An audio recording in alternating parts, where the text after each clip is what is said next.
É impossível uma pessoa sobreviver a um afogamento desse. Ao todo, o período de afogamento, resgate e o período que ele ficou sem batimento cardíaco, sem circulação, sem nada, deu um total de 45 minutos. Foto 3x4, minha identidade estampada num retrato, visão, audição, tato.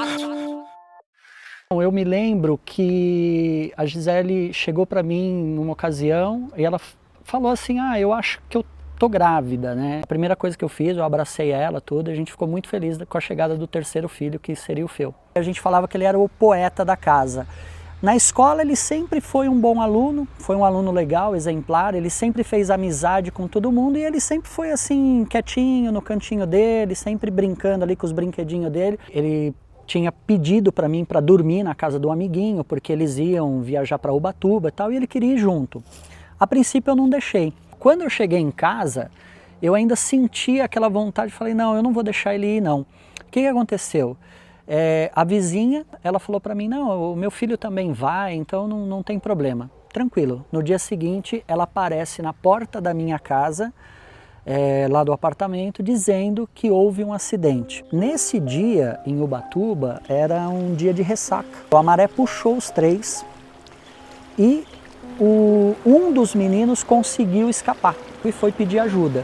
Aí veio uma pessoa, um banhista que estava ali, socorreu o outro. Quando colocou o menino na beira da praia, ali na areia, o menino falou, não, mas tem o meu amigo, tem o meu amigo. Eles avistaram o corpo do Feu boiando no meio do mar, né? Uma das pessoas que resgatou, que eu tenho amizade até hoje, ele diz o seguinte, ele fala que o que ele resgatou foi um corpo, porque não tinha mais vida ali. O bombeiro percebeu que o Feu não voltava, porque ele começou a fazer as massagens cardíacas, ele não voltava, e aí ele ligou para o batalhão. O batalhão deu a seguinte orientação para ele, olha, não tem jeito, afogamento foi gravíssimo pelo tempo que você falou, pela forma que foi resgatado, então você vai ter que jogar um lençol, alguma coisa em cima e esperar vir o carro para levar ele, né? Pela medicina, o ser humano ele aguenta no máximo 6 minutos, a partir dos 6 minutos já começa a dar a chamada morte cerebral. Ao todo, o período de afogamento, resgate e o período que ele ficou sem batimento cardíaco, sem circulação, sem nada, deu um total de 45 minutos. E humanamente é impossível uma pessoa sobreviver a um afogamento desse, humanamente é impossível. Quando eu cheguei em Ubatuba, a primeira notícia que eu tive é que tinha sido gravíssimo. Se eu ligasse para a mãe dele naquele momento, não ia resolver absolutamente nada. Eu só fui contatar a mãe dele quando ele já estava dentro da ambulância e eu já tinha certeza que ele já tinha sobrevivido e que ele ia para o hospital. Eu liguei para ela, expliquei o que aconteceu, muito delicado e lógico, ela entrou em pânico, né? Que era uma coisa que a gente não esperava, né? O médico falou, olha, o caso dele é gravíssimo, ele ficou muito tempo sem oxigenação, ele teve uma morte cerebral, né? Ele teve 2 paradas cardíacas a caminho do hospital, e não tem absolutamente nada que a gente possa fazer, é só esperar agora. Então foi quando ele foi entubado e começou o processo, que era um processo de aguardar 72 horas para ver se ele tinha alguma reação. E eu falava para o médico, ele está apertando a minha mão, ele está apertando a minha mão. E assim, cara, eu sentia que ele estava ali, eu sentia que ele queria se comunicar, mas por algum motivo ele não conseguia. A única coisa que eu perguntava para o médico direto, eu falei, doutor, corre o risco dele morrer? Acho que eu perguntei isso umas 10 vezes para o médico. O caso dele é um caso gravíssimo, ele pode vir a falecer a qualquer momento. A culpa, ela é uma coisa que ela me acompanhou durante um bom tempo.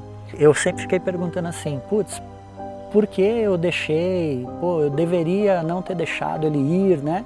A médica, ela disse o seguinte, ele está respirando por aparelho, o coração dele está batendo por causa da medicação, ele está entubado, ele está dentro dos aparelhos. A gente vai esperar um período, se ele não tiver reação nenhuma, a gente vai ter que desligar as máquinas e vamos ter que fazer o óbito. Porque pode ser que ele já tenha ido embora e a gente só está mantendo o corpo dele com os aparelhos. Quando ele foi ali declarado que ele sobreviveu realmente, o médico ele me chamou em uma ocasião e disse assim, olha, a situação dele é daqui para pior. Se ele sobreviver e sair do hospital, ele vai ser só um corpo ligado aos aparelhos. O tempo de vida dele vai ser bem curto. Eu procurei casos de pessoas que sobreviveram ao afogamento, casos de pessoas que sobreviveram à lesão cerebral, que acordaram do coma vegetativo, e eu falei para a médica que eu tinha encontrado pessoas que haviam sobrevivido e que eu estava disposto a dedicar a minha vida para poder salvar a vida dele. E aí eu lembro que diante daquilo, eu só olhava para ele e eu ficava conversando muito com ele. Mesmo ele ali entubado, tudo, eu ficava conversando com ele bastante. Ele ainda respirava por aparelhos e eu ficava pedindo para ele tentar respirar sozinho. Ele ainda usava naquela época traqueostomia e eu ficava do lado dele, puxando o ar pelo nariz e soltando pela boca, reensinando ele como fazer aquilo. O que eu percebi nas pesquisas que eu fiz, eu pesquisava muito, é que toda a reabilitação ela necessitava de tratamentos fora do convencional. Então a primeira situação que eu fiz foi dosagem exagerada de ômega 3, cerca de 26 cápsulas por dia. Depois eu encontrei a câmara hiperbárica, eu consegui uma clínica onde a gente fez inúmeras sessões e foi gritante o resultado. E um dos tratamentos que eu fiz também, que foi assim um dos mais polêmicos e que também trouxe um resultado muito bacana, foi o transplante de células-tronco, regulamentado só na Tailândia. A gente conseguiu um médico que concordou em fazer. Nós chegamos a fazer 7 transplantes e também os resultados eles foram gritantes. Esses tratamentos eles não eram regulamentados, o SUS não atendia esses tratamentos, o próprio convênio não atendia. Então o que a gente teve que fazer? A gente tinha que negociar, né? Então, por exemplo, células-tronco, ela custa hoje uma média de $400 mil. Impossível fazer. Só que quando nós encontramos um médico que era especialista, que ele conseguia fazer, a gente negociou. Mesmo negociado, o valor ainda ficou alto e a gente teve que fazer o quê? Vaquinhas online, eventos, campanhas, rifas para poder juntar dinheiro para pagar todos esses tratamentos não convencionais que acabam sendo muito caros, né? Eu também comecei a organizar algumas corridas beneficentes onde a gente cobrava um valor de inscrição, esse valor ficava para o tratamento do feu, a galera levava 1 quilo de alimento, esse alimento era doado para uma instituição. E aí a corrida também se tornou uma forma da gente fazer uma terapia, eu também me exercitar, eu estar ali, interagir com a galera e uma forma de conseguir um valor para poder contribuir com os tratamentos dele. A gente promovia jantares, almoço de domingo e o restaurante ele dava para a gente parte da arrecadação. O feu ele teve a capacidade de deglutição, né? Ele consegue engolir, se alimentar via oral, que até há um bom tempo ele se alimentava por sonda. Ele não toma hoje nenhum tipo de remédio, toda a suplementação dele é natural, ele consegue acompanhar com o olhar, quando tem um som ele procura onde está aquele som.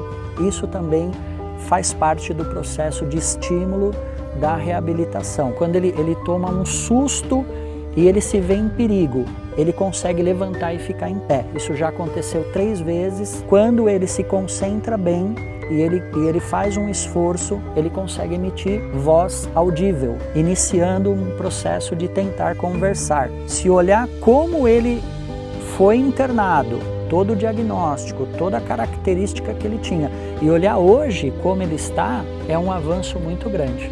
E eu me recordo da última vez que eu fui no neurologista, que a gente começou a conversar e tal, e eu falando tudo que eu estava fazendo com o neurologista, eu explicando tudo, eu estava fazendo isso, e o neurologista ficou estático. Eu lembro que eu cheguei bem perto do Feu naquele momento, e eu falei assim, Feu, eu preciso que você vire a cabeça para olhar para mim, para a gente mostrar para o doutor que você entende, que você está aí, que você entende. Aí naquele momento, o Feu com muito esforço assim, ele virou a cabeça e olhou.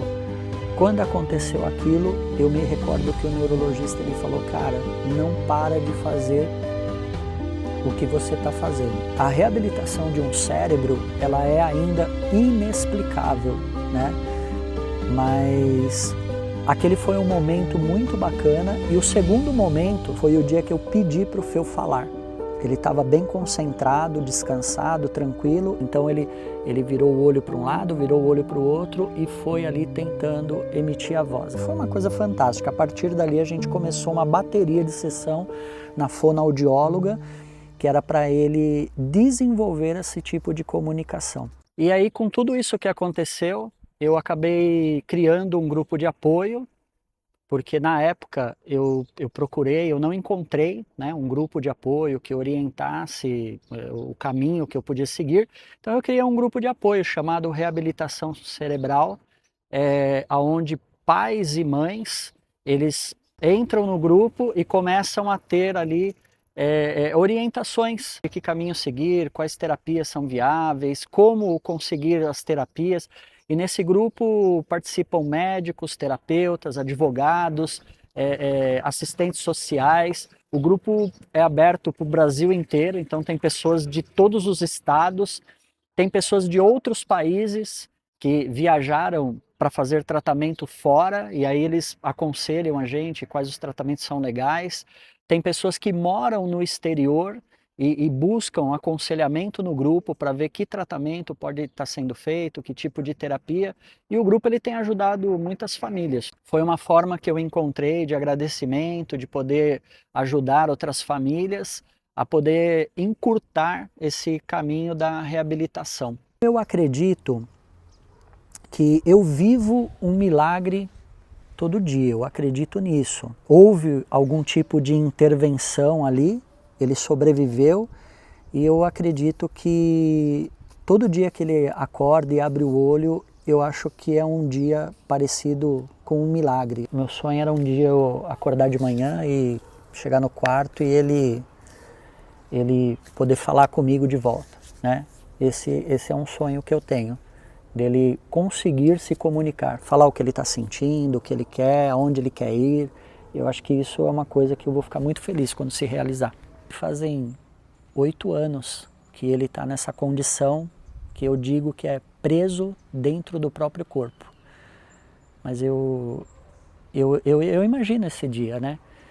Embora eu pareça assim meio durão, toda vez que eu choro eu olho para ele, eu vejo ele tranquilo, eu vejo ele dormindo. Eu gostaria muito que ele falasse alguma coisa para mim. Eu acho que ele vai dizer o quanto ele gosta da vida e o quanto ele lutou para ele poder chegar mais próximo do normal. E esse é o Feu, o milagre que eu chamo de filho.